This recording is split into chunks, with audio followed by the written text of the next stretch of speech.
She thought to herself there was no possible way things could be any better than they were. She told herself again that she was blessed. She had it all. She paused in her activities to look at herself in the full-length mirror mounted to the back of the door to her closet. She saw a tall woman, blonde hair just touching her shoulders, eyes somewhere between light green or gray, a body in great condition and quite sexy. She touched her hair, smoothing back a few wayward wisps, and smiled. Yes, she was still quite good looking for a 40-something woman. Judith Proctor turned back to her packing. She took her little black dress, 3 pairs of casual slacks and 5 blouses. She folded them neatly using some old towels to minimize wrinkles and put them into her suitcase. She had already packed her frilly underwear and her new teddy. All she had left were a few pairs of shoes and her cosmetic case, and she was ready. She didn't anticipate needing much, so she would be finished well before Rick and the boys were due back. 3 days and 3 nights in San Diego, and all paid for. The launch of the Dalton power drill/screwdriver combination aimed at the woman's market was finished, and it had been a complete success. Dalton Industries was sending her and her project co-chairman on an all-expense-paid trip to the Redstone Resort in San Diego as a bonus for meeting and exceeding all project goals. It was business, of course. There would be 2 days of self-congratulations for all and some motivational speeches the last day exhorting them all to do it again.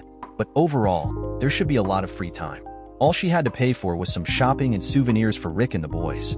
She wanted to get something extra nice for Rick for being so reasonable about this trip. She had been a little afraid to mention it to him when the opportunity presented itself at work. Judith was one of the top designers for Casual Creations, a company that took consignments from other companies that wanted to market a particular product. Casual Creations designed the product styling within the design framework, created the packaging, and scheduled the advertising. They could take a product from inception all the way through launch, each department doing their part in the overall scheme. Judith was a packaging specialist, her forte being the graphics and the pictorial presentation. She was very good at it and very well paid. For this product, in addition to her usual work, she had also offered a contemporary design that the company loved. This project was especially interesting to her, and she had spent many long hours perfecting it. When she proposed it to him, Rick had been pleased that the company would do this for her, but not that happy about her being gone for that long. After all, he pointed out, she had spent many evenings away from home working on the same project that now wanted to send her away again for 3 days. She had patiently worked on his sense of fair play to convince him that she had earned this by working hard.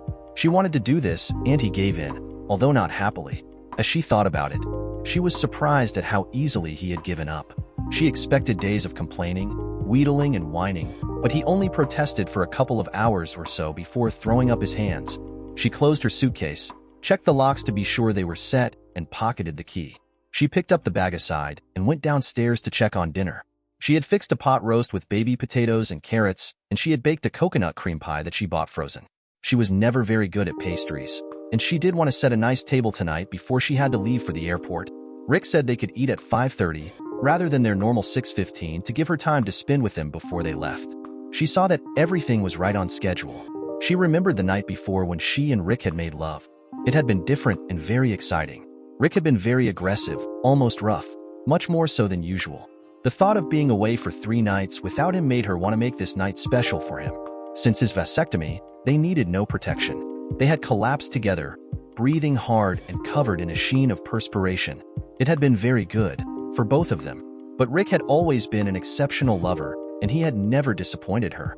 Even after the birth of their 2 boys, their lovemaking had not decreased, except for a few months after this project began. But even that was better now. Judith didn't want to think about that time. It had no place in her thoughts just now. Rick was her husband, and together they had built a wonderful home for each other and for their 2 boys, Will and Robert. Will was the older, almost 9 years old now. Robert was just 7, but he acted older than his brother.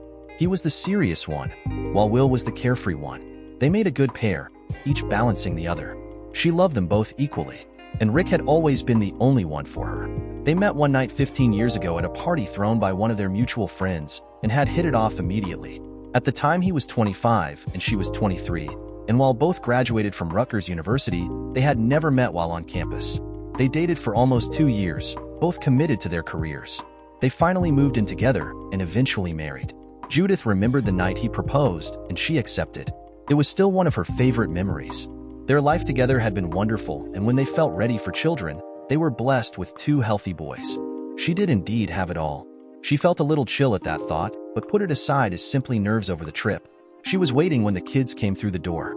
She gathered both in for hugs and kisses, which they pretended embarrassed them. Rick was right behind, and together they ushered the boys upstairs to wash for dinner. When they were gone, Judith put her arms around Rick to give him a hearty kiss and a hug.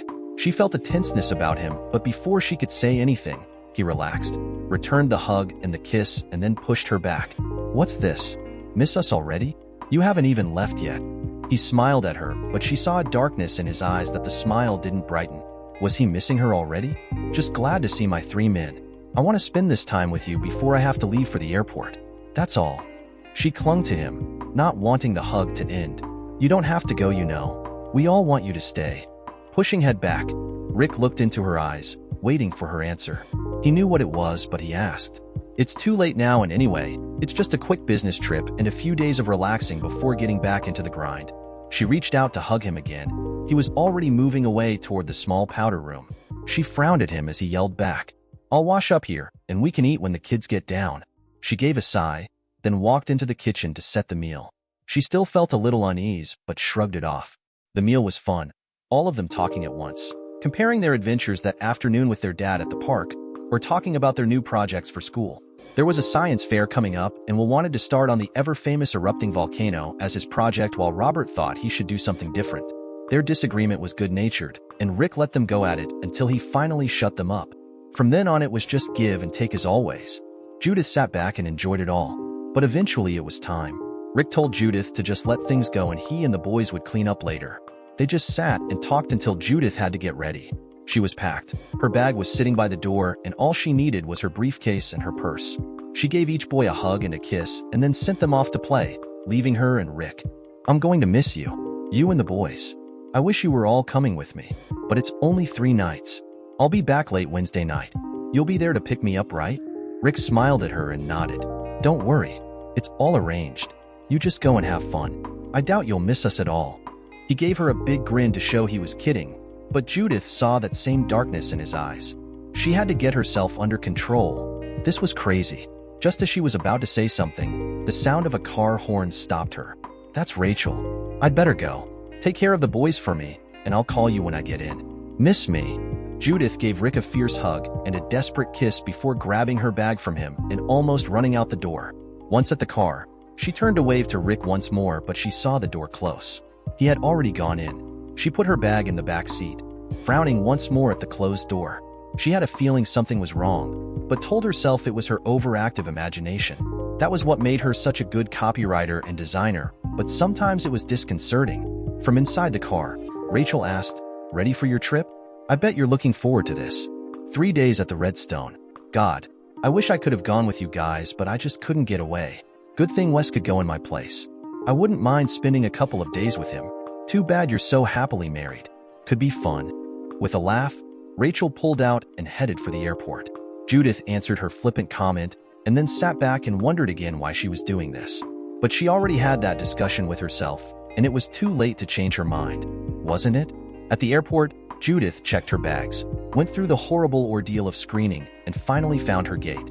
She had no sooner sat down than Wes Southern sat down beside her. He gave her a big grin. "Ready for this? Just you and me in San Diego. Too bad we have to go to the actual meetings. We could spend the whole time in bed, just making love. I can't wait to get you in bed, instead of that damn couch, or the chair, or the conference table." He was almost laughing by the end of that little speech. Judith smiled in spite of her misgivings. "We have done it in some strange places, haven't we? Well, we'll make up for that this week." She leaned back and closed her eyes. She had planned this so well. Rick had no idea, and she was going to make sure it stayed that way. Now it was time to reap the rewards of her hard work and planning. She was pleased when they announced boarding for the flight. It was on time for a change. She wanted to get this thing started, and that seemed to be a good sign. She and Wes were in first class, so they boarded first. As she settled in for the flight, she wondered again if she was crazy for doing this. She and Wes had begun their affair about 2 months ago. They worked together on the design phase of the project, and it started one night after they had worked non-stop for almost 12 hours. She was exhausted, and so was he. They sat down on the couch in her office, and before they knew it, they both fell asleep. She woke later to the feeling that she was in bed with Rick, and he was running his hand up and down her thigh. She moaned in pleasure and spread her legs to give him room before opening her eyes to see it was Wes rather than her husband.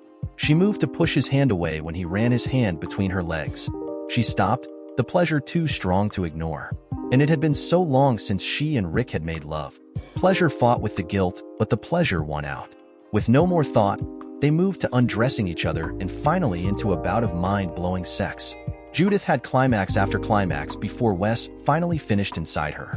She started to panic until she realized that she was too far from her fertile period for anything to happen. Afterward, they talked frankly about what had happened. Judith was consumed with guilt, but Wes talked to her and finally convinced her that it was not love, only sex. Rick would never find out, they would never tell another soul, and they would spend time with each other only when the opportunity presented itself. They would not seek each other out or make plans. Casual sex only. Judith convinced herself that this was different than an affair. She was hooked on the guilty pleasure that this provided, and it seemed to her creative personality that it could do no harm if she kept it isolated from her life with Rick. She finally agreed with Wes. She told him that from now on, condoms were required with no exception. Wes agreed. They met several more times, and nothing happened to jeopardize their secret. Her guilt finally subsided, and at home, she began to initiate love-making with Rick again. He seemed pleased, and they soon got back to their normal frequency. But while it was good, there seemed to be something missing. She told herself that once she returned, she was going to make some changes. Rick would come first again in their marriage. She had let that slide too much. This trip was a chance to spend some time alone with Wes, free to be with each other outside the office. She had refused to go to a motel with him or to be alone with him anywhere other than the office, which was her way of restraining herself and not doing what she considered a planned affair. She convinced herself that since this trip was work-related, it continued to be just a workplace dalliance. She accepted this trip, knowing Rachel couldn't go, and that Wes was the next in line.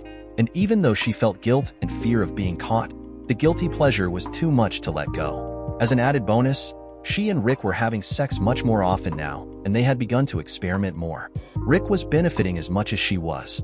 Justification, rationalization, all excuses to continue. In San Diego, Judith checked in, went to her room, called home, and talked to the boys for over an hour. When she asked to speak to Rick, the boys said he was upstairs doing something and hung up without giving her a chance to tell them to find him.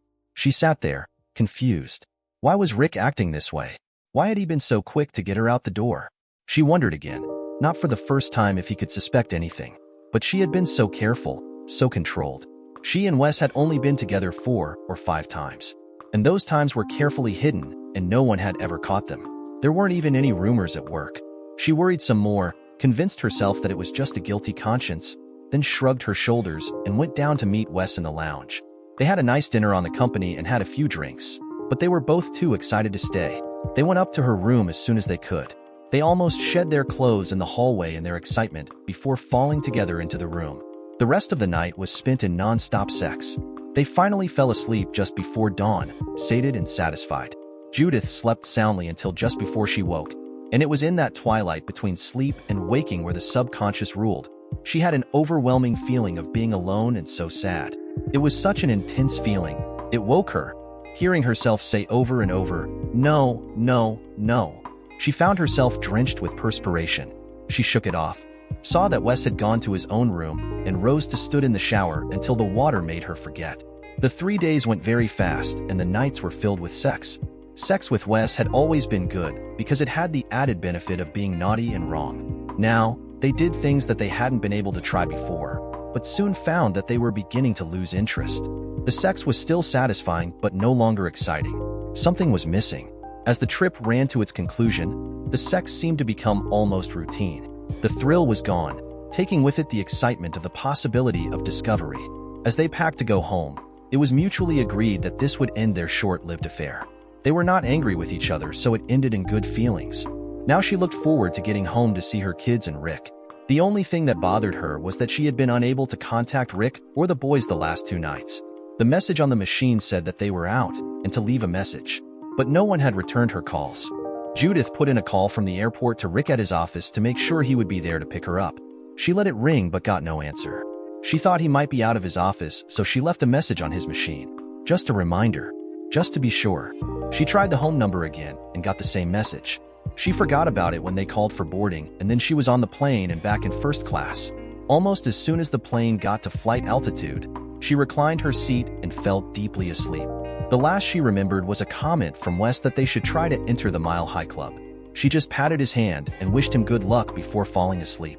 She slept the entire flight, and Wes woke her just before they began their descent into Kennedy. She felt better with the sleep and was beginning to look forward to her reunion with her family. She watched the lights of the city glow below her as the plane made its approach. It was close to dinner time on the East Coast. Wes agreed to stay behind at the gate until Judith made her way down to the baggage claim, expecting Rick to be waiting outside the area.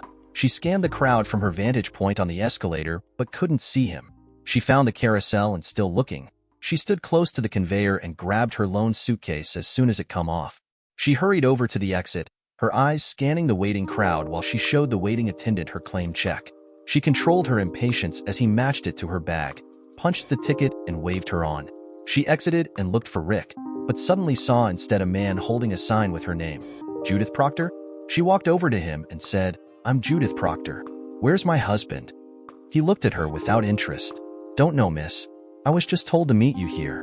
I was told you would be on flight 1025 from San Diego.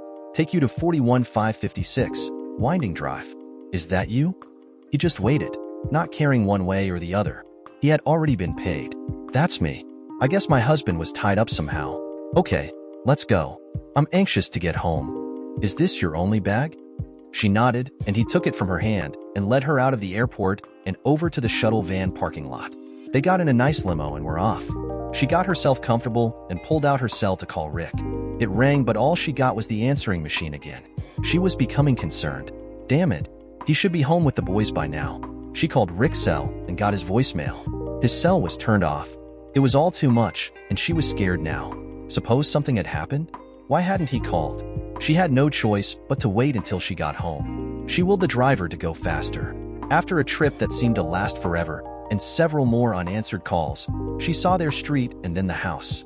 When the driver pulled into her drive, she noticed that most of the lights in the house were off. It appeared deserted, but that couldn't be. The driver opened the back door, and she was about to get out when the driver stopped her. "Miss, I was told to hand you this envelope when we got here.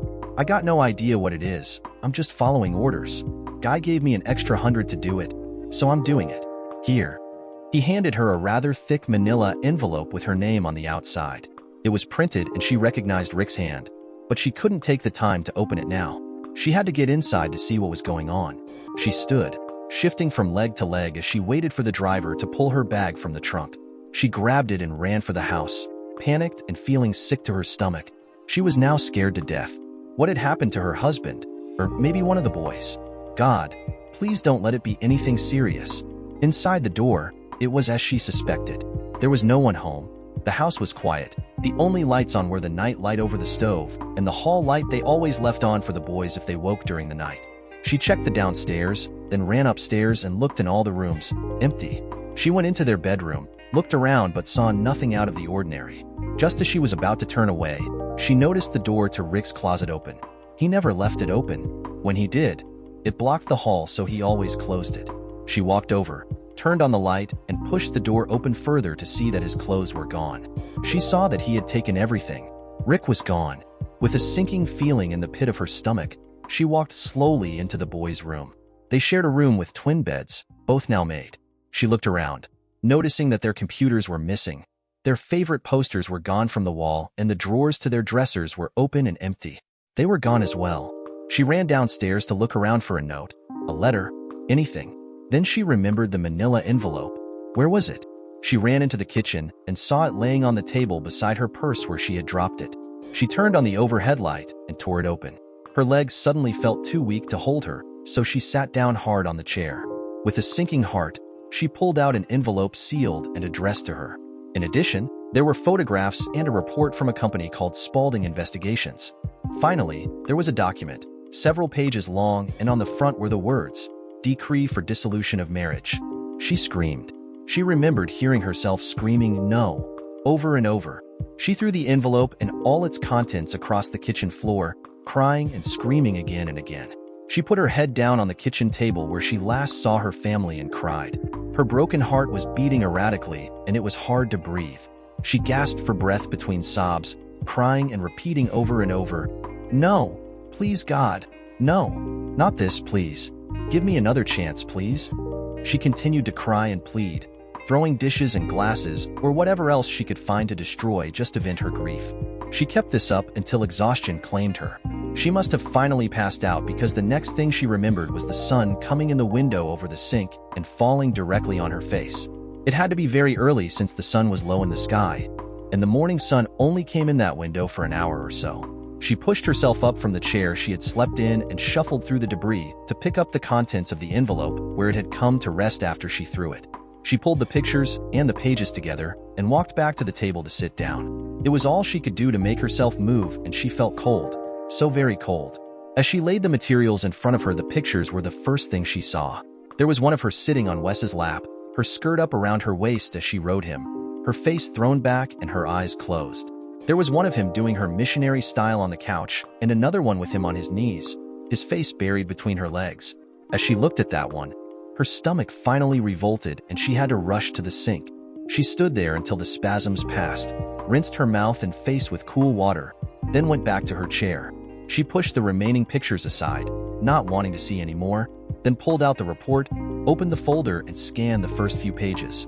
Just more boring stuff. Times, dates, references to some of the pictures, fully documenting her infidelity. That's all. She laid it down, not caring to read anymore. She looked at the thick, legal-looking document and knew she should read the conditions of the divorce filing but didn't have the energy. Somehow, she knew they would be more than fair, and that was more than she could take. Anyway, the tears were making it hard to read anything. She somehow thought there should be more to signal the end of 15 years of marriage. This seemed so insignificant to represent all those years. That reminded her of the envelope. With a small kernel of hope still alive, she grabbed that and tore it open, finding a few pages inside in Rick's handwriting. She wiped her eyes with the back of her hand, took the first page and began reading. "Judith, by now, you know that the boys and I are gone. I only took our clothes, some of their more important things, and my stuff from the den. I have a small 2-bedroom apartment for the 3 of us for the time being. It should serve at least until we settle all of our affairs. Bad choice of words. Please forgive me. Divide our assets, I should have said. I've known about your affair with Wes Southern for some time. Want to know how I found out? Well, I'll tell you. I came to your office one evening after you called to say you had to work late. The boys thought you might enjoy a milkshake, so we stopped and I got an extra one for you. The boys stayed in the car while I walked up to your office. Pete, the guard, let me in when I showed him the milkshake. As I got close, I heard you making those sounds I love to hear when you were excited. I snuck up to the door and looked in to see you screwing Wes on the couch in your office.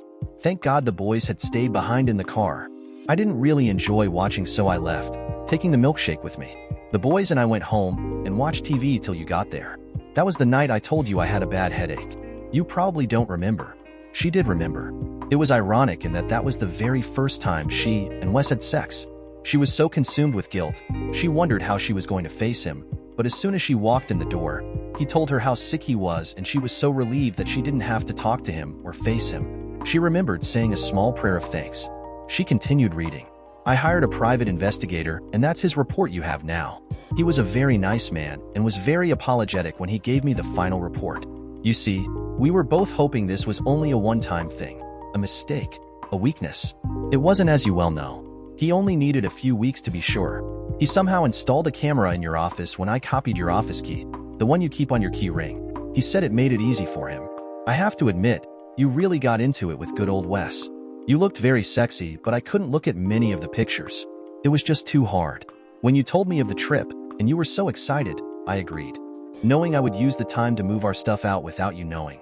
At the time, I didn't really know why you wanted so badly to go, but I made a couple of calls to your office and found out that Wes was going with you. That was one of your lies. You told me it was you and a couple of others, but actually it was just you and Wes. I bet you had a really good time with him there. No worries about getting caught, and you could really go to town with a real bed. But hell, you seem to do just fine with a couch, and in one picture, your office chair. I don't know why you would chose to do this to us, Judith. You cheated on me and the boys. Yes, the boys as well. You fouled the home we made for ourselves by your actions, your deceit. I could have forgiven a mistake, a failing. I would have forgiven that. We all have those. But this was not a failing. This was a planned betrayal of your promises to me, and you did it deliberately. When I promised to love, honor, and cherish, I meant it. Apparently you didn't. My lawyer will contact you tomorrow. I hope we can work out the visitation and the custody without fighting. You love the boys, I know, and should be the primary caregiver, even though you are going to break their hearts. Maybe not now, but when they're older and they understand what you did. I intend to let you keep the house so the boys will not have to move to some strange place. After seeing the pictures, seeing what you did with him, my love for you died. You and I have nothing more to talk about, so I won't be contacting you directly. I hope it was worth it to you, Judith, and I'm sorry all we shared wasn't enough for you. Rick. Now she knew why she had those little chills of fear, that grabbing and pinching in her gut.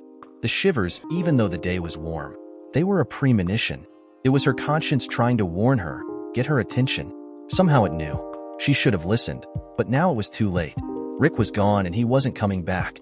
She had thrown it all away. And for what? She remembered the thoughts that came to her as she was getting ready for this last trip. There was no possible way things could be any better than they were. I was blessed.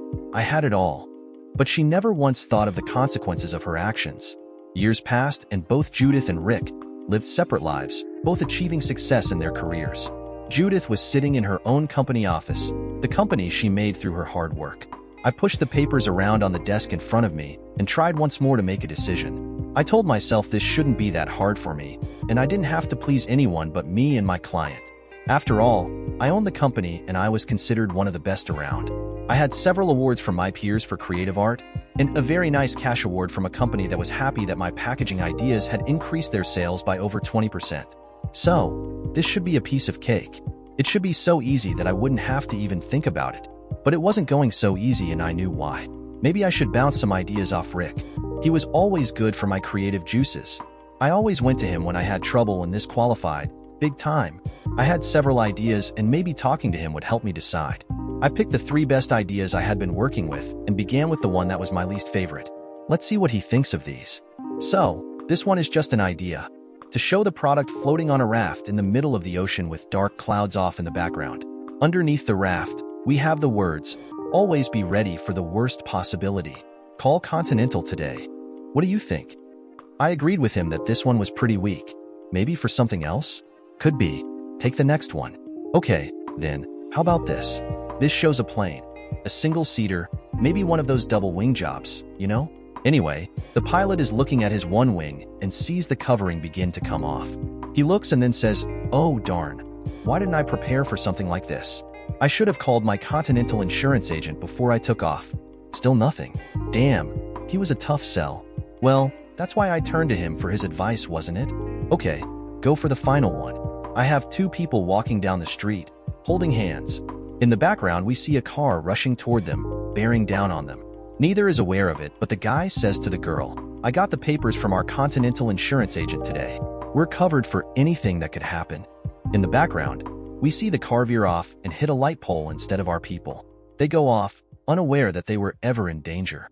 Yeah, I like that one the best too. I think the client will like it. I'll get Clark started on it tomorrow. Tonight, I'm just too damn tired to do any more. I got up from the desk and turned off the light. As I turned, I saw my son Will, standing in the doorway, watching me. He smiled sort of sadly at me and asked, "Talking to Dad again? Seems you do that when you're stuck." "Yeah, baby, it helps. It always helps." And it did help. I always felt better after talking with him. "What are you doing up? It's late and you have school tomorrow. You should be in bed." "It's fine, Mom. I'm just getting a drink of water. I'll be there tomorrow for sure. I don't intend to miss the final game, that's for sure." "Neither will I. We'll be sitting right behind the bench like always. Robert and I will be the ones screaming the loudest." He laughed as he moved off to get his water. Tomorrow was the final basketball game of the current schedule, and unless they won, the season would be over. But if they somehow won, which would be a miracle, they would go to state quarterfinals. I didn't think there was much of a chance, but Will disagreed. As he should. He was a starting guard and had played in most of the games. At 17, he was tall and thin, but strong as an ox. He was a senior and was hoping for a scholarship. He was certainly good enough. He was his father's son, all right. I walked slowly down to the kitchen to watch my son finish his glass of water and wave goodnight. He left and I sat down, not yet sleepy enough to head upstairs to my own bed. Besides being a great athlete, Will was also a very smart boy. Not as smart as Robert, but still no dummy. He had listened to me in my den, talking to Rick, my husband. I did it quite often and Will never said anything negative about it. Robert was not so understanding, however, and hated when I did it. It made him mad. I knew why, of course. Rick and I were divorced after 15 years of a wonderful marriage. We had been divorced for 8 years. Today was the anniversary of the day the final papers were delivered to me, the ones that made it official. It was my fault, and I had told both the boys what I did when they were in their teens. I told Will first, of course, since he was the oldest, and then Robert 2 years later. Both took it hard, and I had some dark days afterward. But both came to forgive me, and life went on. Both were a little more subdued around me for some time afterward, but I gave them their space and the time they needed. I just loved them and continued to be there for them until they remembered that it was their father I cheated on, not them. During that time, Rick never tried to use my depression and my actions as a reason to take my boys away. After he left, taking them with him, he had reconsidered and gave me full custody during the divorce. He wanted unlimited visitation, and I agreed without reservation, because to have my boys was all I had left. I needed them more than they needed me. They had it hard during the depression, but fortunately I never neglected them while I was falling apart. I had Rick take them when things got too bad, but always came back for them. They supported me, probably with coaching from Rick. All in all, it was a strange time, but a fortunate time for me. They were the main reason I continued to live. As the boys got older and more involved in school activities, they spent less and less time with Rick and more time at home. Rick was fine with that since he was working steadily and spent a lot of evenings out of the house. The boys understood and made their plans accordingly. Actually, they spent most of their time with their friends and their activities, but they always came home. I let them have their freedom since they had grown up learning to cope with some very serious problems at home and survived to become strong, confident boys. I was proud of them and who they had become. I never asked them what Rick said when they let him know I had told them what happened. Rick and I rarely spoke except to deal with problems about the boys, or to make plans for their futures. Rick and I both did quite well financially, so there was never any problem with alimony or child support. We worked that out between us without need for lawyers or judges. Once our divorce was final, we began to work out methods of mutual support, and it just became a habit over the years to do so. We got along well, no unreasonable demands from either of us. It was comfortable between us now, after several hard and bitter years. I don't believe he has forgiven me, but he no longer seemed to hate me. That was a blessing for me. Why did I talk to him when he wasn't there? Because I never stopped loving him or counting on him for support when I was troubled. The fact that he wasn't there wasn't that much of a hindrance to me. I could see him as clearly as if he were. I could hear his comments and I knew what he would say back to me. I could carry on a conversation with him without a hitch. I always felt better after I spoke to him. I always turned to him when I was in trouble, or if I had a problem I couldn't solve on my own. I never made a business decision until I had talked to him. Yeah, I know. Even my sons thought I was nuts. But I was fine. The fact that I could talk to Rick in my mind was enough to keep me sane. Keep me from that depression that was so deep I almost drowned in it. I know. I almost did drown the first 2 years after our divorce. Rick was so cold then. He wouldn't talk to me or let me explain why I did it. Actually, I didn't even know myself, but I wanted to try to explain. Rick let his lawyer handle everything, and when I tried to make it difficult, Rick threatened through his lawyer to change the terms of the divorce and take my boys. I gave in and signed what he asked me to. I began to go downhill almost immediately after the divorce was final. I felt myself drifting away, but I could do nothing to stop it. I had continued to work at my job, the only thing I had besides my boys, now that Rick was gone. Even though Wes was still there, we had no contact with each other by mutual agreement. But he talked. He told some of his buddies what we had done and that it cost me my marriage. I think it was a badge of honor for him, but it proved to be my downfall. My reputation within the company changed from that of a dedicated professional to some kind of tramp that slept her way to the top. I was angry and alone with Rick gone, and I buried myself in the job, trying to prove those rumors wrong. While in the process of the divorce, I would talk to no one and kept pretty much to myself. But after my divorce was final, one of the men I worked with asked me out. I initially refused, but finally thought what the hell, and accepted. We went out and I had too much to drink, trying to get myself through a bad evening. When we left the lounge, he drove me to his place and we had sex. It was rough, dirty, and quick, but it was sex. And I had been without a man for over 6 months. I told myself it would serve Rick right if I could have some fun. It was over very soon. He pulled up his pants and drove me home. No words were exchanged between us, and that was fine with me. I would show Rick. I didn't need him. I continued to work and thought about what I had done. I was single, so there was no stigma attached to the sex, but it hadn't been pleasant, and I wasn't sure I wanted it to happen again. I refused several more invitations, but finally, after 6 weeks had passed, I decided to give it another try. Maybe this time would be better. We went out to dinner and then to a lounge where there was dancing. I love to dance, and Rick and I often spent the weekends dancing at one club or another. This evening began better than the first one, but I soon did the same thing. I drank too much and began to lose my inhibitions. We danced several fast dances and then the slow ones. I felt him pressing against me, and I felt myself getting aroused. He suggested we leave, and I agreed. We never got further than his car when he pushed me down onto the back seat and took me right then. It was over in a few minutes. He was satisfied, but I was still frustrated. As he drove me home, I tried to get him aroused again, but he kept pushing my hands away. I finally stopped, feeling like a cheap hooker. He dropped me off at home without even getting out of the car. This happened 2 more times before I woke up one night and found myself lying on the floor of the living room. My pants down around my ankles, my blouse ripped open. I was alone, my date for the night not present. I couldn't even remember who it was or where we had gone, but I had vague thoughts that somewhere during the evening we had picked up another man. Could I have been with 2 men? All I knew was that I was alone, and whoever I had been with had gotten what he wanted and left. I rose, staggered to the bathroom, and looked at myself in the mirror. The shock that I felt was the first sign that I had hit bottom. I spent the rest of that night and the following day in the bathroom, worshiping the porcelain god and asking myself over and over why I was doing this to myself. As I sobered up and thought about it, the first feelings were of shame and disgust. What had I become?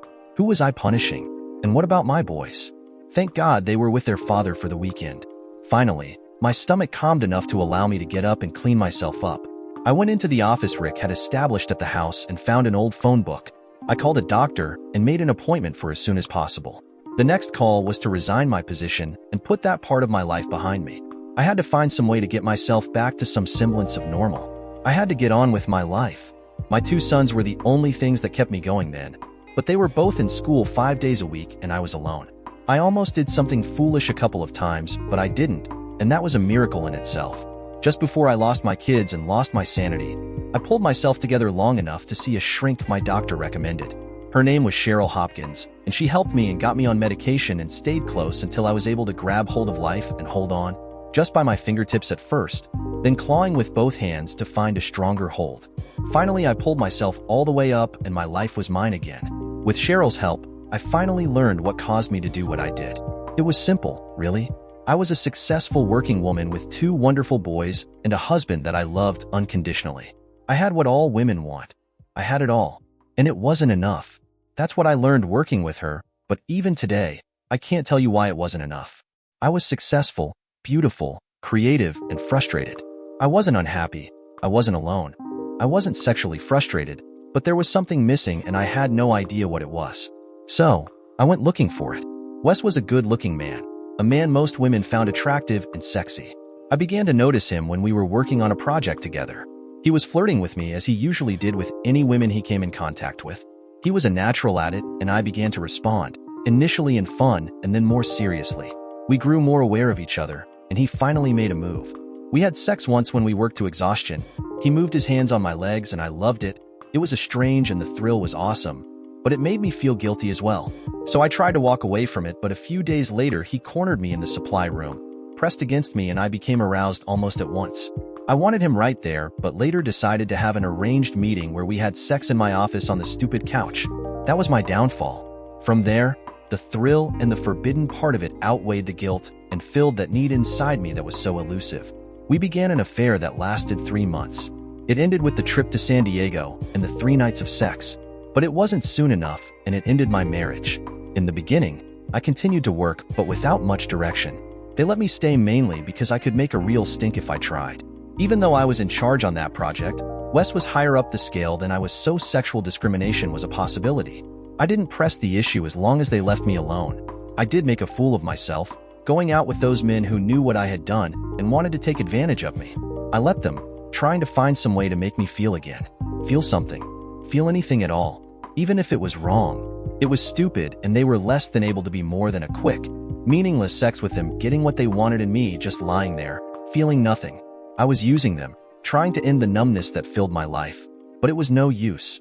I called my doctor the following morning after that terrible night when I couldn't even remember what happened. And that began my slow crawl up the steep slope of depression. Cheryl was relentless and wouldn't let me slide back down that steep slope. She never let go. It took almost 2 years, but her treatment was successful, and even now, I continue to see her from time to time. During that time, I quit my job and left those people behind. I had no desire to go back once I finished with my recovery. That was appropriate for that time, but I needed a job. Rick left me enough that I didn't have to work, and he was maintaining the insurance for all of us. I had enough money for food, utilities, and upkeep, and all I needed for the boys. It was enough, but I needed a job for my own sanity. And there was no chance that I could go back to my old company. Not one chance in hell. I was good at graphic design and packaging design, and I knew many people in that field. My old company was one of the top in the industry, but I knew there were a lot of jobs they turned down because they were too small. I could handle those jobs by myself. I decided to give it a shot and got myself a business license and started my own little company, working out of my house. I called it J. Proctor Packaging Concepts. I advertised on the internet and by word of mouth to some of the people I used to know. I borrowed some money from the bank, using the house as collateral. Rick had given it to me in the divorce so that the boys could grow up in the only home they knew. We had a lot of equity in it, so I used some of that for a small loan and bought the equipment I would need for my business. A computer with a lot of graphic capability, a large color copier, a drafting board, and a photo layout. I also found a setup that would permit cross-comparisons with multiple media. I would use that to transfer the best images to a film medium that would allow me to print and modify. Just the basics to begin with. Will had just turned 13 at the time, and Robert was still not a teen at 11.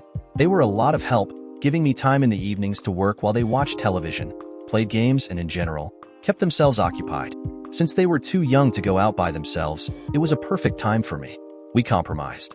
I made sure they got to their games or their practices, and they left me alone later in the evening to work.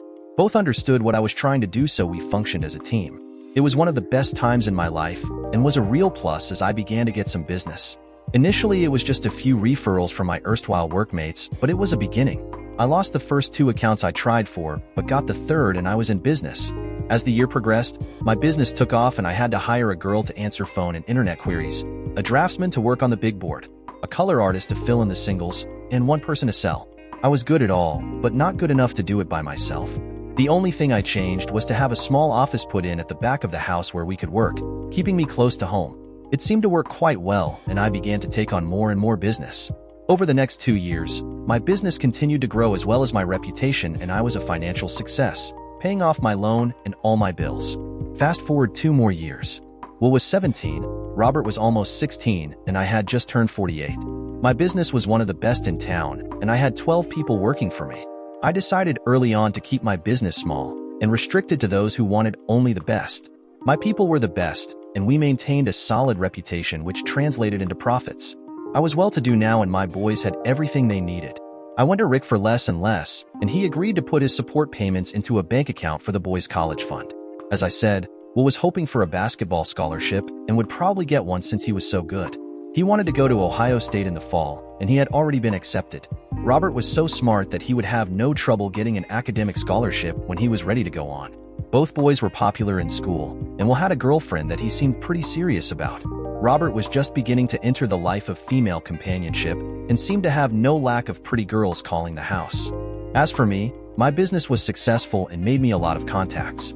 On the social scene, I was well known, invited to most of the important parties, had a lot of friends in all walks of life, and overall was considered to be one of the in people. I was usually in the company of many of the more important businesswomen of the city, and my picture was always in the social section of the papers. But there was one thing lacking. I didn't date. I had not been on a date since I crawled back out of the gutter I found myself in, and I had not cared about any man at all since Rick left. Oh, I had men calling me, hitting on me at parties or social gatherings, asking about me and letting me know that they were interested. The only thing holding me back was that I wasn't interested in them. My friends kept after me to pick one of the many single, wealthy men that I knew, but I was interested in only one man, and he was gone. Sound stupid? Maybe. But how do I explain it? When Rick left me, he did it in a very dramatic way. He packed up and left while I was on a 3-day trip with my lover, Wes. We had gone on an all-expenses-paid trip together and spent the 3 nights in bed with each other. I told Rick it was a business trip, and it was, but I didn't tell him about Wes going with me. But he already knew about Wes and had it all documented. Stupid me, I had no clue. I was that typical cheating spouse who believed they were so much smarter than their significant other that nothing would ever happen. Consequences were for other people. Stupid people who were careless. The strange thing about it all was that that trip convinced me that I was done with the cheating and the lying and the sneaking around. It was ironic that I found myself thinking about Rick all the time I was with Wes, and by the end of the 3 days, I had recommitted myself to my marriage and to Rick. But of course, Rick had other ideas. He left me with pictures of what I had become, divorce papers, and a letter telling me that we were through. His letter was blunt and to the point. He gave it to me good with that letter, and I deserved everything he said and did. I was guilty and had no defense. So that led to the depression and the fall and the pick myself up again routine that took 2 years of my life. Then the business I built for myself and my boys took another 5 years and got me to this point in my life. During that entire time, however, I considered myself a married woman and vowed to do exactly what I promised myself I would do on that plane trip home from San Diego. I would rededicate myself to Rick and my marriage. The fact that Rick left and my marriage disappeared made no difference to me. I made a promise and I intended to keep it. Maybe too late, but my pride was not convinced. I met a lot of very interesting men during that time. I lusted in my head after a couple and had several erotic dreams of things I would like to do with them. It was a lot of fun then, and I used my one convenience, a large blue dildo that I kept in my drawer under lock and key. It was a battery-powered thing that had a few bells and whistles besides. I would take it out on those rare nights when my boys were out and staying over at one of their friends' houses. When I used it, I may have begun with thoughts of one of those luscious men I lusted after, but when the climax I worked for came, it was Rick I thought of. Wasn't that strange? Well, things happened that make no sense in life, and the following night, while Robert and I sat behind the bench and screamed our hearts out for Will and his team, they went on to score one of the biggest upsets of the year. They won. They were going to state quarterfinals. How about that? Will was ecstatic and Robert was beside himself. I was a proud mother and I beamed all night as Will and his teammates celebrated. When Will asked if his team could come over to our place and celebrate, I agreed. We did have one of the biggest homes of the boys on the team, and we had a pool and a large backyard, well lit and fenced. Several parents volunteered to act as chaperones. It was perfect for a bunch of guys and girls, and they enjoyed themselves and the pizza I ordered. The night was a great success. The following day, I learned the schedule that Will would have, going to practice and getting to the state regionals. It would require some time off for me, and I happily made the arrangements. I was all set to do what was necessary and made the calls to my office to let them know. We were working at capacity, so it would involve a little arranging, but I was determined to find the time. I was sitting in my kitchen, working on a schedule for the jobs in progress when the phone rang. I reached for it without looking at the caller ID. Hello, this is Judith Proctor. I held the phone to my ear with my shoulder, a move I had perfected, as I filled in the chart in front of me. I was reaching for a colored pencil when he answered. Hi Judith, it's me, Rick, delivered in a voice that was soft, fluid, easy to listen to, and a voice I heard in my head every night of my life. And he thought he had to tell me who it was? Yes, I recognized your voice. It's good to hear from you, Rick. It's been a few months, hasn't it? Last time was to arrange for Will's birthday present. How have you been? Good. Very good. I was wondering, Judith, do you have plans for the regionals? I know when it's being held, but I don't know any of the details. I won't see the boys next week, and I'd like to make arrangements to see Will play. I was just doing the same thing, Rick. The game is in Columbus next week, on Saturday afternoon. Will has to travel with the team on the bus, but Robert and I are going to drive down Friday afternoon and check in for the night. We'll catch dinner that night and check out the next morning before going to the game. We have tickets. Rick got them for us. He got one for you as well. Then, just to punish myself, I asked, is one enough? One is good. I wondered if we could get together once we get there. You, me, and the boys. We could go to dinner and then, the next day, we could go on to the game just as you planned. I'd really like to sit with Robert during the game. Of course, you'd be there too, so it's your call. You mean dinner together, the four of us? I was surprised since we had never been together as a family since our divorce. And that was almost 8 years ago. I had been with the boys several times when Rick came to get them, but never had we gone anywhere together. And the game as well? The three of us at the game? Yes, but if that's not okay with you, then I can just make some time to be with Robert and Will. I should have mentioned it earlier. I guess you have already made plans. I was surprised again that it sounded as if he were disappointed. Could he have been serious? I was just anticipating his normal behavior where we spent our time nearby, but never together with all of us. Not at the same time. Not in all those years since he walked out on me had we been together as a family. I know I was rambling in my mind as I tried to understand this new development. I knew Rick was waiting for me to say something, but to be honest, I was so confused that I blurted out, "No, I have no plans. We can meet for dinner, of course. That would be great for the boys. And I guess we could sit together during the game. Will would like that, seeing his family in one place. Just call me when you get there. We're staying at the Madison Hotel, but that's not where the families are staying. They have a bunch of rooms set aside for parents at the Marriott Courtyard. You can call and make a reservation there if you want. You're listed under Will's family. Of course he was. He knew that. How could he not know that? Actually, since I kept my married name, Rick and I were both listed as Rick's parents. I had already booked a room at a different hotel, so they shouldn't be confused when Rick called. But that was not my problem. My problem was why he wanted to have dinner together. That was new.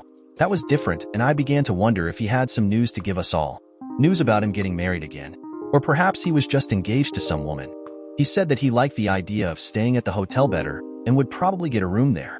I found myself saying goodbye to him and hoped I had not missed anything important. The last few minutes had gone by with me still in a state of shock. I took control of my emotions and put them aside while I finished the scheduling I was working on when he called. That was important and now had an even greater importance, at least to me. I was going to have dinner with my husband again. Well, my ex-husband. But that was a distinction that was not important, to me at least. I didn't mention my phone call to Will or Robert until just before we left. Will had spoken with his dad several times, and all he knew was that Rick told him he would be there, and that he hoped to spend some time with both boys. I was surprised he didn't say anything about our eating together. It was just a dinner, nothing major. I was checking with the boys the evening before we were to drive down to be sure they had everything they would need. Mothering, that's what I did. They were too old to make a fuss about it, and just grimaced as I checked their bags. I told them to come down to the kitchen with me since I had something to say to them. As they took their customary seats at the table, I placed a piece of apple pie in front of them with a glass of milk. Both boys love my apple pie, and I had made this one just that afternoon. I had taken off work early to do that chore, and to get myself ready for the drive down. Not that I was worried about the drive. I was a nervous wreck, but not about the drive. Boys, I have something to tell you. Will, Robert, the three of us are having dinner with your father. We are going to be together for dinner the night before the big game.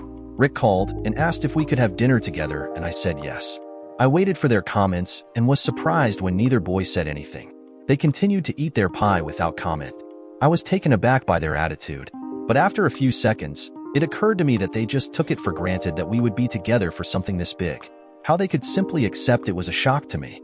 To me, this was a huge thing. I hadn't been together with Rick for so many years that I saw this a major event in my life. Apparently, not in theirs. Well, I guess it was a big deal for me. I haven't had dinner together with Rick for almost 8 years. Now, he wants us to get together and I was excited. I'm sorry for making a big deal out of it. No, Mom, it is a big deal and we know it. Dad asked us if it was okay with us if he came to dinner with you and us.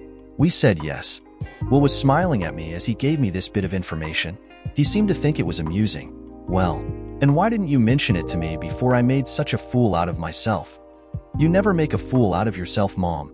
You are the coolest mom we know. The team thinks you're great as well. And we told Dad that. He agreed with us and said he was looking forward to being together again and that it would be great if we could all get along. I listened to them going on and we had fun with the secret and how I had made it such a big thing. They were excited as well, and underneath the fun and the teasing, I could sense a feeling of excitement in their voices. This was a big deal to them as well. I began to wonder what was coming. And as I wondered, the possibilities were many and not all of them pleasant. I cleaned up the kitchen afterwards and spent the remainder of the evening thinking what Rick was up to. I finished packing and took everything out to the car and loaded the trunk. I was nervous, now more so since our teasing. I tried to be positive, but the one thing that kept coming back to me was that Rick had finally found someone who he was serious about and wanted to tell us all at the same time. He would use the dinner as the foundation to get us all in one place, and then he would lay it on me. That seemed to me to be the most likely scenario. I knew that Rick dated, and I knew that he had at least 2 serious relationships. The first one was 4 years ago and was with a woman named Leslie Wells. She was beautiful and was financially well-to-do. They dated for over a year, and I did hear that they were engaged to be married. Rick mentioned her to me once when we were meeting to discuss college plans for Will. He didn't give me any detail, but he did say things were moving along quite fast. I didn't dwell on it as the whole conversation made me sick. Sick at heart and sick in my soul. I didn't let Rick see the pain I was in, and I left as soon as possible. Somehow the relationship ran into hard times and they broke up. I was glad for myself, but sad for Rick. The second serious relationship happened a year and a half ago with a younger woman. Her name was Jean Chambers, and she was at least 10 years younger than Rick. I was amused at first, then more concerned as he said it was serious. He actually used the word love once in describing her. Again, I terminated the conversation as soon as comfortable and left soon after. He never mentioned her again, but I assumed he was still seeing her. I never asked the boys, and I made it clear to both of them that their father's activities were off limits as conversation items with me. I didn't want to know, and I made that crystal clear to them. They understood and never mentioned their father's paramours. Jean Chambers. This dinner was his plan to mention her and tell us that he was going to ask her to marry him. I knew he would tell me and the boys before he made it official. That was Rick. Polite and considerate. He always was, except the time I cheated on him and he walked out on me. There was no consideration for me or my feelings then, and I understood that none was deserved. I screwed up and I deserved all he did to me. The pain I gave him was paid in full by the way he ended our marriage. He paid me back. No mistake there. And boy, did I pay. The following day was warm and bright, and we left on time for the drive to Columbus and the quarterfinals. Will was on the bus with his teammates while Robert and I were in our car. It was a 4-hour drive, and I wanted to get there early to give myself time to shower, primp, and dress for our dinner. Rick might have broken my heart, but I wanted him to see what he had walked away from 8 years ago. I had a brand new dress, new shoes, new black lace undergarments, and a gorgeous necklace with a diamond pendant that I planned to wear with matching earrings. With the perfume he bought me for our anniversary that same year, I planned to be as sexy and gorgeous as money could make me. The cosmetic surgery I had 2 years ago still made my few wrinkles too fine to worry about, and the weekly workouts in the gym that I belonged to kept me fit. We arrived at the hotel and checked into our rooms. I let Robert have a separate room, but explained that he would have to share with his brother, but he seemed pleased and took his carry-all in to unpack and change. We planned to eat at 6:30, but Rick hadn't called yet, so our plans were flexible. We decided to walk over to the parking area to see if the bus was in yet. We should have beaten it by more than an hour, so we might see it arrive. Robert led the way while I looked around the lobby and the shops adjacent to the hotel. We could walk to many of them, and there were several restaurants nearby. The bus arrived soon after, and we saw Will get off.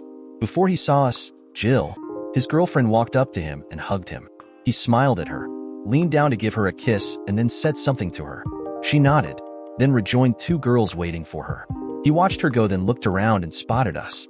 He jogged over to meet us, and we took him back to the room to change. Robert took him up to their room, and I left them alone and walked down to the lobby to look in the gift shop windows and people watch. I thought it was fun to wonder who they were and where they were going. I used to do it all the time.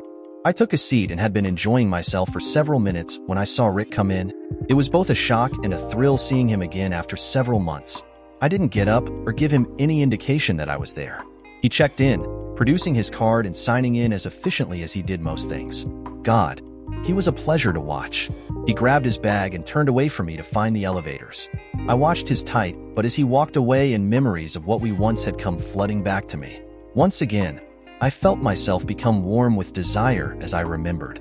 As I said, even when I thought of another man in lust, my fantasies ended up with Rick as the star. Crazy. When I saw him in the flesh, so to speak, there were no others. I let him go up and then followed, heading to my room to begin to get ready and to wait for his call. I wanted to be sure I was in control when he did. Later, when I finished doing my face and hair, I walked into the adjoining room where Will and Robert were talking about the game and what Will was going to do. Will was trying to be calm, but the excitement was pouring out of him. I listened to the exchange and marveled again at the young men I had been privileged to raise. They were gentlemen, and I was so proud of both. They were already dressed for the evening in clean shirts and pressed jeans. Okay, so I pressed their jeans. I turned and went back into my room through the connecting door. I was almost ready, and I wanted to put on my dress at the last possible moment. No wrinkles for me. None. I wanted to be as perfect as possible this evening. As I was putting on my necklace and earrings, the phone rang. I picked up on the second ring to hear Rick's voice ask me if we were ready. I told him 5 minutes, and we would meet him in the lobby. He hung up, and I began to panic. It was time. Oh God, what have I gotten myself into? Rick and I at a table together for more than just a conference on details of our son's affairs? I wasn't sure now if I could even do this. I was already a nervous wreck, and I hadn't even left the room. I yelled at the boys through the door and told them we were going down to the lobby to meet their father. Will and Robert came into my room, looked at me and the way I was dressed. I held my breath until Will whistled out loud. Wow, Mom, you look hot. Even if you are our mom, I have to say, you look hot. I choked. I admit it now that I choked up at his words. God, how I needed those words from anyone, even my son. I fought not to cry and simply smiled at him. Before he could move, I grabbed him by the shirt front and gave him a huge kiss on the forehead. He pretended to fight me, but I heard him whisper, "Go for it, Mom. Go for it." With those words, my fears fell away and I decided that I was going to enjoy the company of 3 good-looking men and the hell with the consequences. I was going to have fun and let the chips fall where they may. I opened the door, waved my 2 companions out, and then shut the door behind me. I put my arm through each of my sons and together we moved down the hall to the elevator. After a short ride, we exited arm in arm and went in search of my ex. We found Rick waiting in the lobby, standing alone, holding a small box. As he saw us, he smiled and moved toward us. We met in the middle of the lobby, the 4 of us, looking for all the world, like a regular family. Husband, wife, and 2 handsome boys. I felt strange for just a minute until Rick started to talk. "Judith, you look amazing. You are absolutely beautiful." He was staring and I was pleased to note that the effort seemed to be well worth it. I smiled back, a blush staining my cheeks. "Thank you, Rick. You look nice as well." That was all I could get out, but it was enough to break the ice. Rick looked me over and the blush spread. I enjoyed the attention and the thrill that went through me was not to be discussed in polite company. He turned to Robert and reached out to clasp his shoulder. "Hi, son. You look presentable for a change. I hardly recognized you without your Buckeye shirt." He then turned to Will. Instead of a fatherly pat on the shoulder, he reached out to take Will's hand in a firm handshake. They looked into each other's eyes for a brief second, a shared thought passing between them. Rick dropped his hand and held out the small box. "Before we go into dinner, I want to give you something, Will. This was mine and was given to me by my father when I went off to college. He told me that I should pass it on to my own son when the time was right. I think tonight, before the big game, is the right time." He handed the small box to Will, who took it and held it as if afraid to open it. Robert was standing beside him, his feet tapping in anticipation. "Come on, Will. Open it. What is it?" Will looked at his dad, then at me, and finally back to the box. He carefully opened it to find a gold pocket watch, the entire surface engraved with intricate vines and leaves. It was attached to a short chain with a fob at the end. As he lifted it out of the box, the gold shone brightly and the chain dangled from his hand. He gazed at it, touched the top with the other hand and pushed gently. The cover popped open and inside was a white face with golden numbers and black hands. The inside cover was mirror bright and smooth. I looked at it and was moved at the sentiment attached. From father to son, on and on. I was glad for Will to get such a gift from his father. Robert was touched almost as much and showed no resentment for such a gift to be given to his older brother. Once again, pride in my sons took my breath away. A tear began to force its way into the corner of my eye, and I quickly brushed it away. "Well, can we go in and sit down? My legs don't seem to want to support me right now." I smiled to take the seriousness out of my voice, but Rick seemed to understand. He moved toward me, took my arm, and led us into the restaurant. He had already made a reservation for the 4 of us. As we were shown to our table, Rick motioned to me to slide in first and then moved to sit beside me. Will and Robert sat across from us, and both seemed to be pleased at something. I was trying to maintain my composure with Rick sitting so close to me. My breathing was a little erratic, but I was able to bring it under control and join into the conversation that started without me. Dinner was a very happy affair. The boys were ravenous and both devoured a huge double cheeseburger with a big side of fries, while I had a salad and a chicken salad sandwich. Rick had a steak with a baked potato and mixed vegetables. We all had dessert, pie with ice cream for the boys and Rick, a small dish of sorbet for me. After all, this dress was pretty tight to begin with. I did all right if I do say so, and I was sitting next to a man that I had dreamed of many times over the past 8 years. Most of those dreams were pretty erotic as well. Makes it hard to concentrate on food. After dessert had been consumed, the boys excused themselves to head back to the room. Will had curfew, and the coach would call the room at 8 to check on him, but he wanted to see Jill until he had to check in. He was not going to miss that call. Tomorrow was too important for him to mess it up. Robert would do whatever his brother asked him to do, so the 2 of them were fine. I watched them go with a smile. It did occur to me that I was alone with Rick for the first time in many years, and the idea didn't scare me as much as I thought it would. After all, what could I lose? Rick? I lost him 8 years ago, and he was the only man I cared about. Rick called the waiter over and asked for coffee for himself. He looked at me, and I nodded to indicate that I would like a cup as well. I was enjoying his company, and I wanted it to continue. Coffee was perfect, something to do with my hands. Rick said nothing for a while, waiting for the coffee. I was content to sit in his company, just enjoying the companionship, something I had missed so much. I asked myself, why couldn't we have parted at least as friends? I knew the answer to that. The pain I gave him was too much to ignore and forgive. I knew it well. The coffee came. The waiter set the cups in front of us, poured the coffee, and after making sure we were okay, walked away. We were truly alone. I didn't know what to say, and I wondered if I was the one who should begin. After all, wasn't this the conversation I so much wanted at the time but didn't get? Should I take it now? Should I say the things I wanted to say then? I steeled my courage and was ready to begin when Rick turned to me. "Judith, could I ask you something? Just a few questions that have been bothering me for some time. If it's okay?"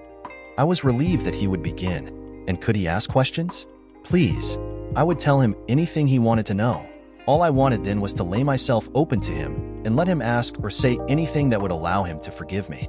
I prayed that it would happen. I prayed that he would allow me the chance to tell him that he was never to blame for any of what I did. Of course. Anything. Rick. Just ask me. Okay, first, is it true that you talk to me as if I'm there? As if I'm there with you? That's what he wanted to ask. That? God. I had hoped and prayed for this chance, and he wanted to know that? Yes, it's true. I've always done that. Ever since I began the business. I always valued your advice, but since you weren't there, I pretended you were. I knew you so well. I think I knew what you would say, so I just filled in for you. You can't know how much you've helped me. Once, I was going to buy a big laser printer, but when I asked you, I could just hear you say that it was too big and would cost more to operate than it would return in value. I didn't buy it. I bought a smaller one, which has been perfect for my business. Good advice. Why didn't you call me? Or ask my advice for real? Wouldn't that have made more sense? Rick, you made it clear to me that you wanted nothing to do with me. We both know why, so why would I call you to ask for your advice? Rick looked at me for a second, nodded in understanding, and looked away. I was afraid I had made a mistake by being too direct, but he turned back and continued. You never date. Why is that? I know things didn't work out for you right after the divorce, but you are still beautiful, successful, and I know any number of men who would love to go out with you. Why haven't you dated? It was one of the questions I thought he might ask, and I was ready with an answer. I prayed it wasn't a mistake to tell him. Well, again, what did I have to lose? I made a mistake 8 years ago, and I paid a heavy price for it. I had no choice but to pay that price, and I have. But one thing I learned during my work with my shrink, Cheryl Hopkins, is that there was only one man for me, and that was you. I promised myself after working with Cheryl that I would be the perfect wife for you. I saw he was going to object and say something, so I quickly interrupted him. I had to get this out before he stopped me. Before you say anything, you have to understand something. I had made that promise on the plane ride home from San Diego. Wes and I had already decided to end our affair, and I was ready to recommit to my marriage and to you. I realize now that it was naive of me to assume I would be allowed my transgressions and just begin again as if nothing had happened. But then nothing I did then was reasonable, or fair, or even right. I screwed up bad back then. It was me, Rick. It was all me. I know that now, and I know why I did it. But that didn't justify it. It just allowed me to understand why, and to make sure I would never do it again. Even though we are divorced, I promised, and I have to keep that promise. It's important to me, even if it is only to myself. So, you see, to date would be to cheat on you. So, while I have seen some real cute men who I would love to date, I can't. That would be breaking my promise to myself. And I'll tell you a secret that the boys don't know.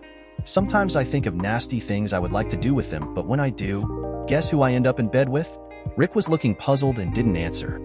I smiled at him, waited another few seconds, and told him, You.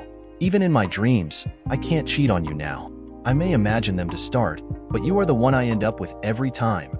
I watched the expression on his face and I had to laugh. It was too funny. He had no idea what to say or do, and that put him at a disadvantage for the first time in 8 years when with me. God, how good that felt. How good it felt to say something serious and funny and preposterous to my ex-husband without fighting or cursing or anything else. It was just fun, and I realized that I was having fun. You don't even have to say anything. I just wanted to tell you that.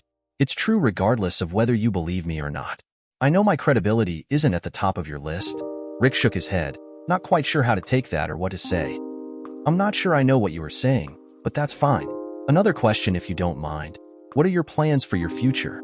If you don't date and won't date another man, do you plan on being single for the rest of your life? I can't believe that would be your choice. Is it? Yes. There wasn't anything else to say. That was my choice, and I made it 6 years ago, right after I came out of that dark place I lived in then. I explained it to Cheryl, and she accepted it as a reasonable choice for me. I had my reasons, and she knew what they were, so she never tried to change my mind or talk me out of it. Rick looked at me, his eyes never leaving mine. I returned his look, my confidence in my own life and my own choices giving me the strength to hold my ground. If I couldn't have Rick because of what I did to him, then I had paid the price and I was free to do as I chose. I chose to be alone. For his part, Rick was still trying to assimilate what I told him. I had been honest. I had given him the truth and he knew it. There was little for him to say, and he was quiet now. I suggested we move to the lounge and have a good night drink, and he looked at me with a strange expression. I knew all his looks, but this one was a new one to me. But, after all, 8 years is a long time and people change. Rick slid out of the booth, reached back to give me his hand to help me up, and then led me to the lounge. I followed, admiring him from behind. He really was a striking man. He stopped to pay the bill while I waited in the lobby, noticing the looks from some of the men there. I was used to those and I ignored all but a few of the more interesting ones. I never let there be any misunderstanding, however. No come-hither looks, no lowered eyes, no simpering, none of the vibes that said, "You can have me if you want." Rick came over, took my arm gently, and led me into the lounge. We were seated at a small table toward the back, and Rick sat next to me rather than across the table. I was pleasantly surprised and let him know with a wide smile. He smiled back. "Judith, I have to tell you something. I've had a private detective check you out at different times over the last 3 years, just to prove to myself that Will and Robert were not lying when they would tell me about how you lived. I never wanted to invade your privacy, but I did wonder about your social life." My smile faded at his words. After what I did to him, I deserved to be punished, but after that, what right did he have to continue to monitor my behavior? It wasn't fair, and it made me angry. For the first time in years, I felt I had to say something to Rick that would not be conducive to winning him back. After 8 years and a divorce where you shut me out of your life, you wanted to investigate me? I did no such thing to you, telling my boys not to discuss you or bring any of your affairs or flings into my home. I gave you your privacy. Why couldn't you do the same for me? I offer my apologies. At first I convinced myself that it was to protect my boys, but I knew that was not true. You were a great mother, and they told me so many times.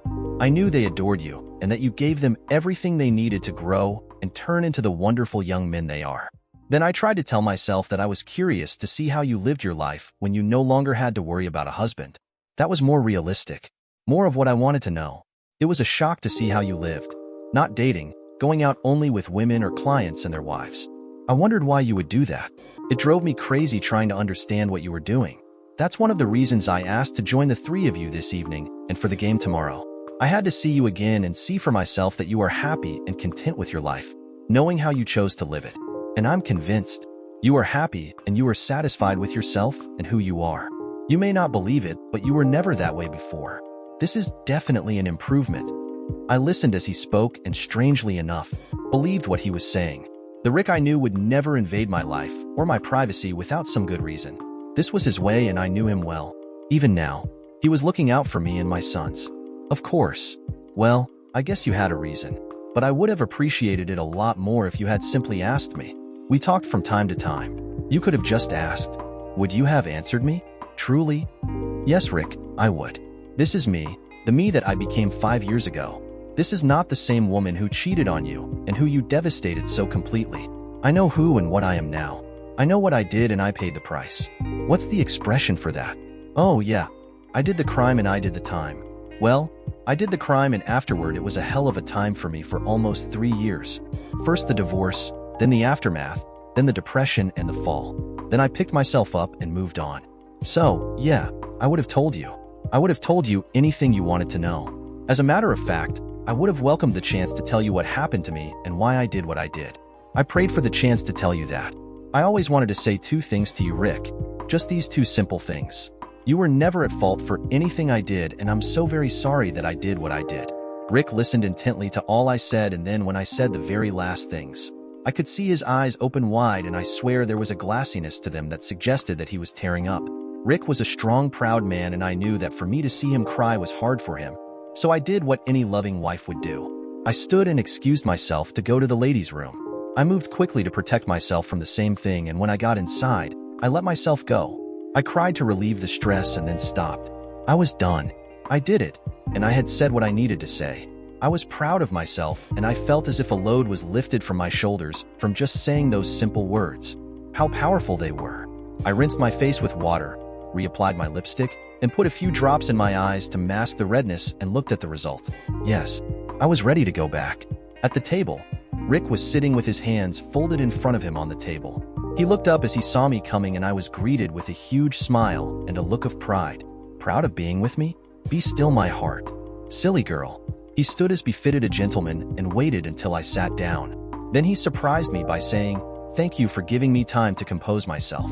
You always did know me better than I knew myself." I did indeed. But then I loved you, so it was second nature to me. It still is, Rick. I still do, love you. I almost hunched my shoulders up to defend myself against his reaction. I was prepared for almost anything when I told him that. Anger, pain, disgust, certainly surprise and embarrassment. Any of those would have been understandable coming from someone I had hurt as badly as I hurt Rick. I was prepared to accept the worst. What he said then came as a complete surprise to me. "I believe you, Judith. I really do believe you love me now, and that you loved me back then. I never doubted that. My actions were not taken with the idea that you loved Wes more than me. I divorced you because I was hurt so badly by your betrayal that I couldn't find a way to go forward with you. And I tried. I really tried when I found out what you were doing. I asked myself if there was any way I could forgive and forget what you had done. I was almost ready to accept that you had made a mistake and that we could go forward, and then you told me about the trip to San Diego, and then lied to me about who you were going with. That's when I knew that my love for you wasn't enough. I was left with no choice. And you may not believe me when I tell you that it was the hardest decision I've ever had to make. The decision to walk away. Because, like you, I never stopped loving you. Even then, knowing what you were doing, I couldn't stop loving you. I just couldn't forgive you. And I knew I would never forget. I listened, my heart breaking. Not for me, but for him. The pain I caused him was too much for me to bear. I remembered the pain I felt when he threw me out, but I wasn't able to consider his pain until many years later. That came in an epiphany while working with Cheryl. And it's true. I remember the pain when I understood what he was feeling, what I had done to him. It was so much worse than any I had suffered for my betrayal. Rick, please, don't go there. I understand, and I don't blame you for not forgiving me. I know what I did, and it's my shame to bear. You have been fair with me over the years, and you've never given me anything but your cooperation with our sons. You've never thrown what I did in my face. All I can say is thank you for allowing me this time to say some things that I wanted to say and that I needed to say. It was a gift that I will cherish. Thank you." Rick was looking at me with that look again. I still didn't understand it, but it wasn't anger or resentment, so I was happy about that. I felt good. I felt that maybe we could go on to become friends again. Maybe I could put him at ease by getting the conversation back to neutral topics, or topics that he would be comfortable with. "Tell me about Jean Chambers. The last I heard from you, it was heading towards serious. Is she about to become the next Mrs. Proctor?"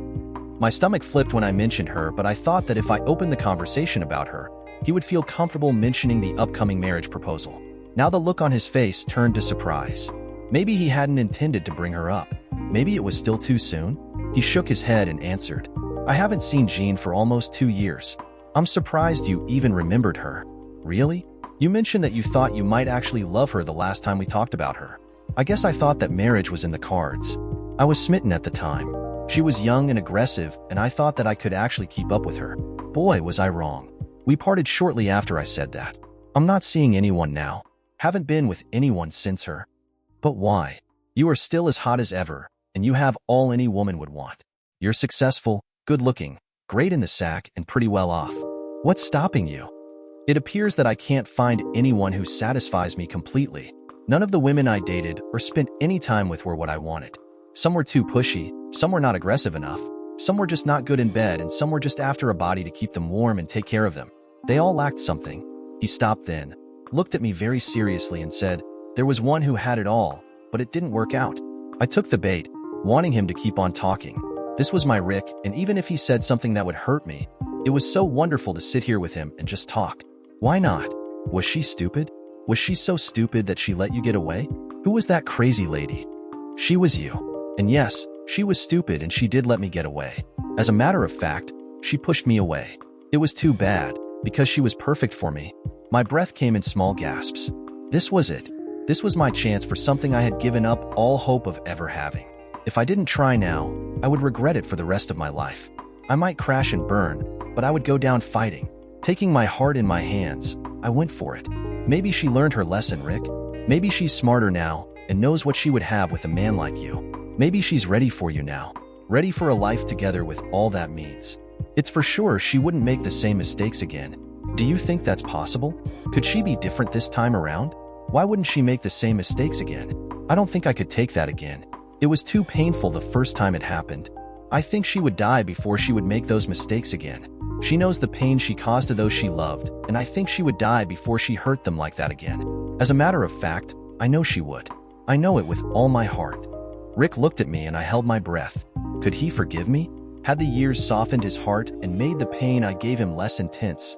Enough that he could learn to love me again? I looked him in the eyes and I held his gaze. The truth of who I was now clear, if he chose to look deep enough. He said nothing but reached for my hand. I gave it to him, still holding my breath. If he didn't say something soon, I was going to die. This night had gone in a direction I had never anticipated. He had gone all the way back, and he did it all at once. It offered up a chance that I believed was gone forever, and I wasn't sure I could hold on much longer without screaming out loud. I believe you because I want to believe you, Judith. I have to believe you if I want to be happy. I've not been happy for the last 8 years.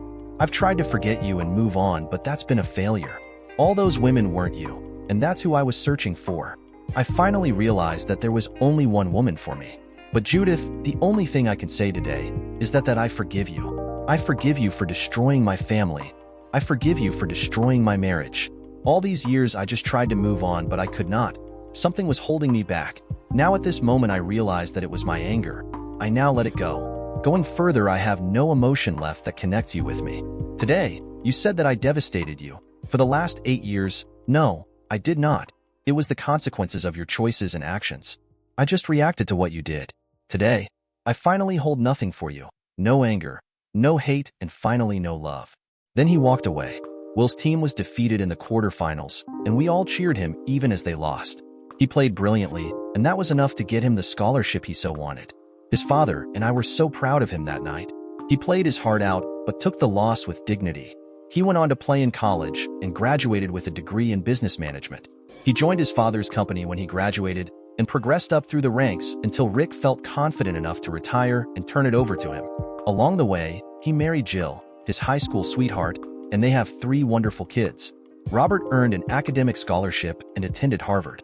He wanted to be a lawyer and graduated with honors. He went on to finish his degree in law and joined a practice in New York City. He earned a reputation as a tenacious opponent and finally left to start his own practice. He now has 4 lawyers in his firm and has proposed to a girl he met in one of his cases. They seem to be deeply in love, and we hope for the best for them. Rick and I met several times. He was always nice to me. In fact, he was too nice that I could see that he was just being nice for the sake of being nice. I certainly loved him, but he had nothing for me. I couldn't blame him since I was the one that made him who he is. I kept my company, and we continued to be successful in the field. I let my partners take more and more of the responsibility and worked less and less. But when Rick decided to let Will take over his company, I made an equally difficult decision and sold my company to a group made up of my employees. I let them know that I would very seriously consider any offer made by them. We reached an agreement and I left, retiring once and for all. I had my 60th birthday, everyone was there, but my eyes kept searching for Rick. I smiled, wined and dined with everyone, putting up the nice smile everyone loved. Inside it was a different story. I could not have been any worse. I have a house, I have a car, I have my sons, but I don't have anyone share my life with. Rick passed away a year later. He never married, all thanks to me. He passed away quietly in his sleep. I saw him in the casket, white hair, clean-shaven, handsome. Although he left me a long time ago, but today he left me again. I still go to his grave. I sit there, but I don't have any words for him. I still regret the choices I made. The only thing that comes to my mind when I visit him now is, if only I never made those choices, but then, I can only regret. Dear listeners, please share your thoughts in the comments section below, and don't forget to like, share, and subscribe.